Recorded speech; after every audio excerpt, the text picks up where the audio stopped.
चल पड़ी हवाएं 49, हवाओं के प्रकार 49 होते हैं, और जब ये सब एक साथ चल जाएं तो फिर वो तूफान तो बहुत छोटी सी चीज हो जाती है।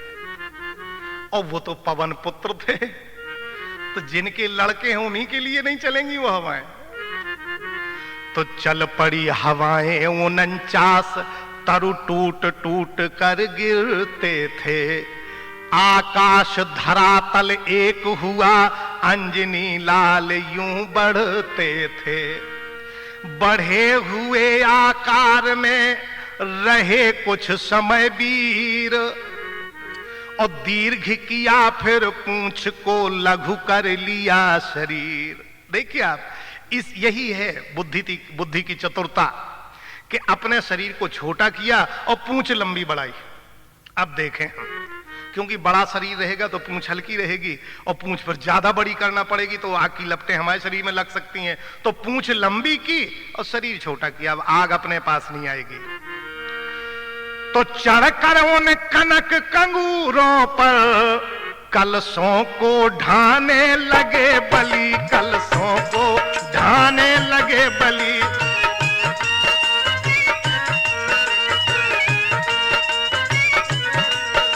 फिर एक ठौर पर बैठ गए, लांगूर घुमाने लगे बलि।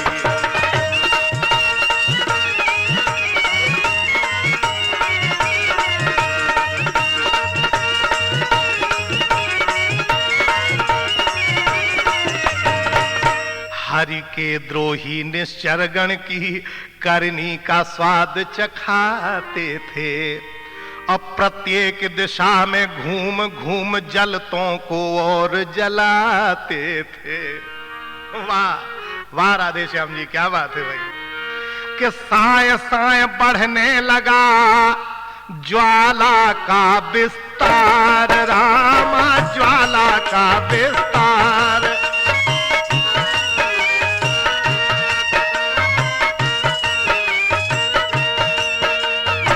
धाए धाए जलने लगा असुरों का घर द्वार।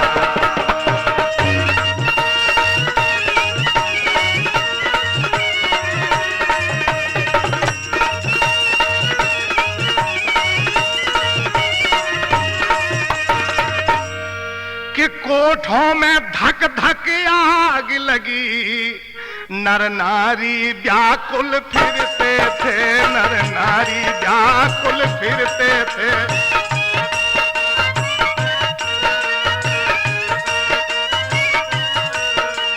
चेती प्रचंड चंडी ऐसी, ग्रह खंड खंड हो गिरते थे।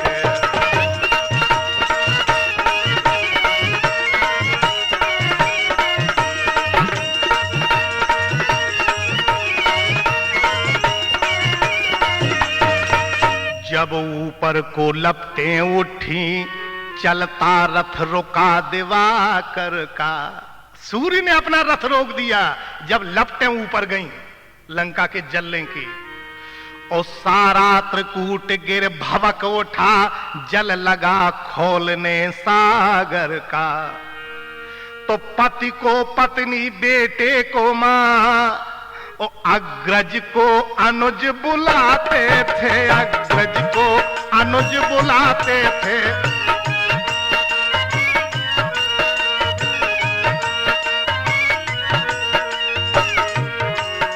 लंका नगरी के नर नारी सब हाहाकार मचाते थे।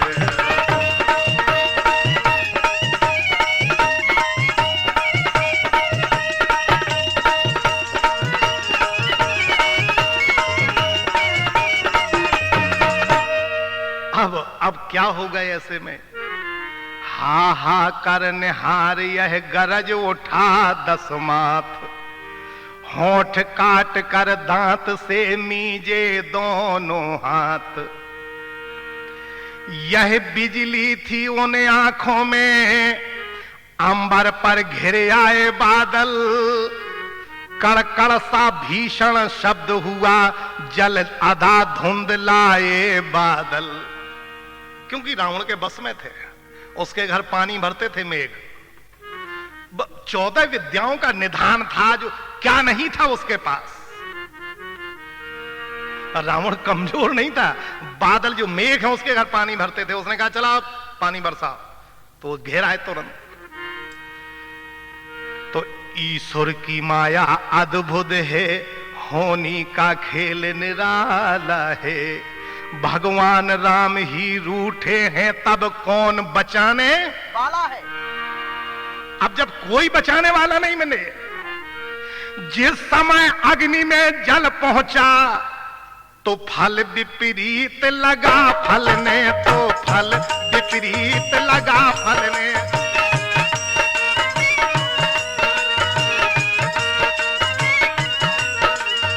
ये होता है जब भगवान रूठ गए। अगर दुर्दिन आ जाते हैं, तो राजा नल की दुर्दिन आए थे तो देख रहे थे कि खूंटी उनके सोने के हार को लीलती जा रही थी। अब वो मित्र के घर में बैठे थे, मित्र लौट के आया तो बोले तुमने हार उठा लिया? बोले जरूर, दुर्दिन है। क्योंकि कोई विश्वास नहीं करेगा कि खूंटी भी हार नील सकती है। अरे जिस अग्नि पे पानी बरसता किसके लिए? बुझने के लिए। देखिए उस जल ने क्या काम किया। घी कैसा काम किया जल ने, वह आग लगी दूनी जल में।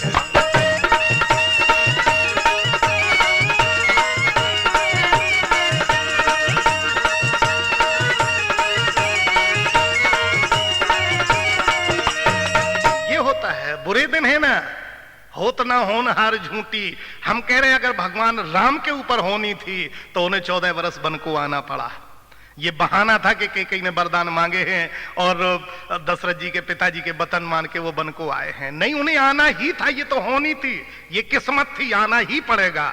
यही रावण के साथ हुआ। उसने बादलों को बुलाया कि भैया पानी बरसो, ये अग्नि समाप्त हो, और उस पानी ने घी का काम किया। अग्नि और दूनी हो गई कि मानो आकाशी झरने से पावक की धार झर रही थी, या उधर अशोक वाटिका में तप्तात्मा काम कर रही थी।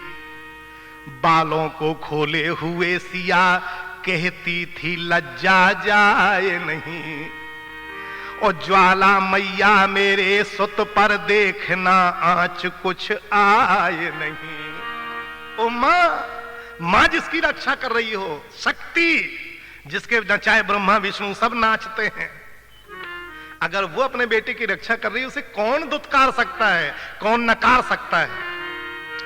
यह देख प्रकृति का चमत्कार, अंजनी लाल हर्षा उठे, अंजनी लाल हर्षा उठे।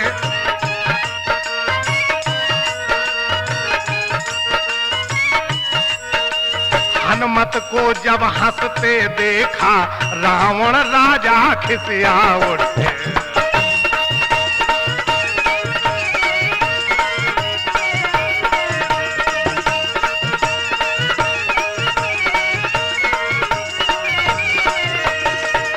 बोले क्या जाता रहा मेरा शासन काल। रावण कह रहे बंदी गृह से काल को लाओ अभी निकाल। काल अपनी पार्टी से बांधता था जिस पे सोता था, बोले उसको छुड़ा लाओ, काल को निकाल के लाओ जरा देखें। खैर बरसों ने बरसा मेरा शासन चला गया का जो बादलों ने मेरा काम नहीं किया। काल को भी छुड़वाया, लेकिन नहीं।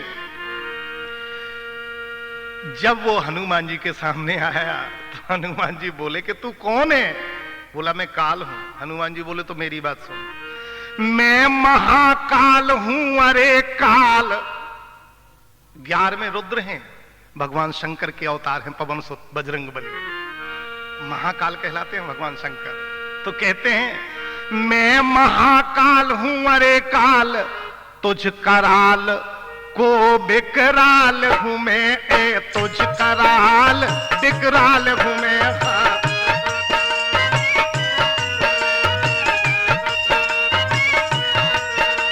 जिसके अधीन है शक्ति तेरी, उस महाशक्ति का लाल हूं मैं।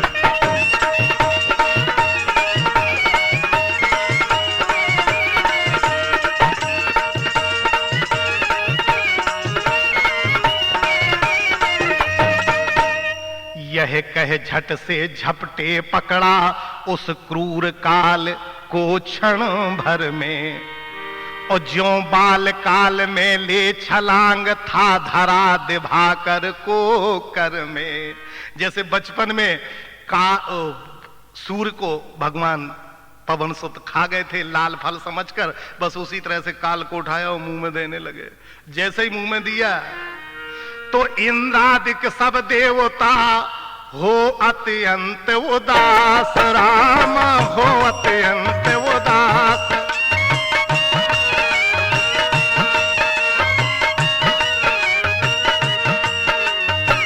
आए करने प्रार्थना महावीर के पास।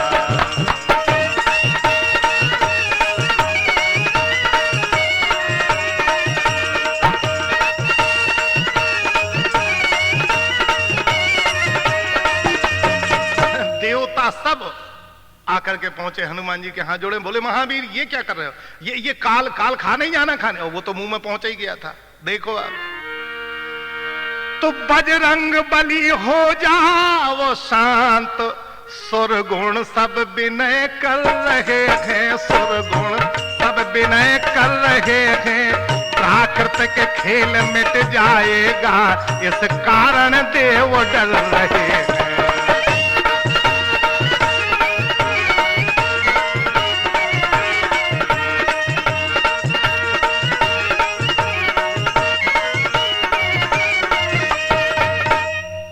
इंद्रादि देवता कहते हैं पवन सुत, ये प्रकृति का खेल मिट जाएगा, ये आप क्या कर रहे हैं। काल अगर आप खा जाएंगे तो फिर इस दुनिया में सब अमर हो जाएंगे, कोई मरेगा नहीं, और ये तो प्रकृति मिट जाएगी पूरी। तुम लंका जला डालो, कोई बुराई नहीं है, कोई मना नहीं कर रहा कि लंका ना जलाओ। लंका को फूंको छार करो, बच्चन के कोठे तोड़ो तुम, पर वीर हमारे आग्रह से ये समय काल को छोड़ो तुम। जब इंद्रादि सब देवताओं ने ये प्रार्थना की तो छोड़ दिया हनुमान ने अपने मुख से काल, राम अपने मुख से काल।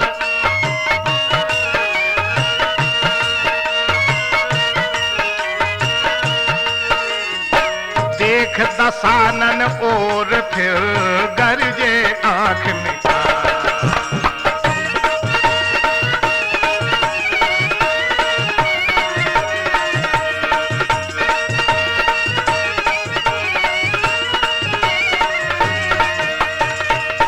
भगवान हनुमान ने इस तरह से क्या किया कि जारा नगर ने मेख एक माही, एक विभीषण कर गृह नाही। उलट पुलट हाँ उलट पुलट लंका सब जारी, कूद पर्यो पुण्य सिंधु मझारी।